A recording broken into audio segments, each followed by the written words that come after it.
Баршаңызға сәлем достар, менің каналыма қош келдіңіздер.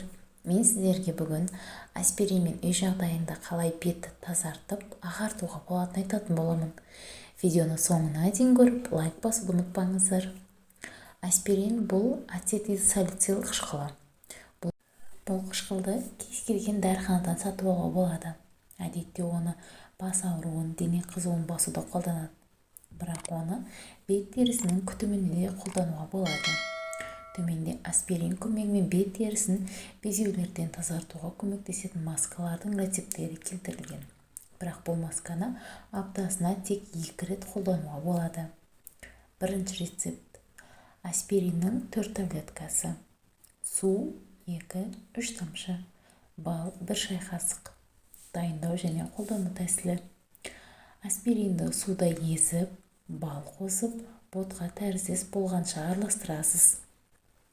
Массажды қимылымен бетіңізге жағыңыз. 20 минут күтіп, содан соң бетіңізді жылы сумен шайып тастаңыз. Екінші рецепт. Аспириннің 3 таблеткаларын бетке арналған лосьонмен бірге араластырыңыз. Бетіңізге жағып 20 минуттай ұстаңыз. Содан соң жылы сумен шайып жуыңыз. Үшінші рецепт. Сізге қажет болатын заттар: аспириннің 6 таблеткасы, лимон шырыны, ас содасы 1 шай қасық. Дайындау және қолдану тәсілі.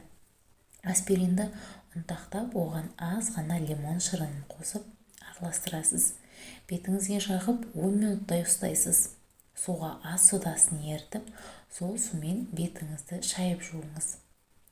Төртінші рецепт. Сізге қажет болатын заттар: аспириннің 2 таблеткасы, су 2-3 тамшы, қоспасыз табиғи йогурт 1 ас қасық.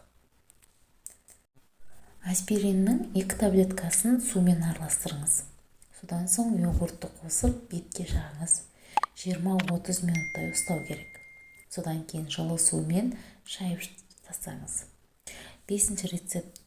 Егер сізде безеулер ісініп қызарса, аспиринді суға ботқа етіп езіп, бүкіл бетке емес, тек қызарған безеулерге жағуға болады.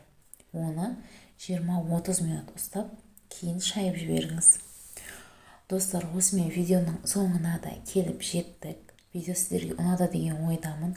Каналға тіркеліп, лайк басуды ұмытпаңыздар.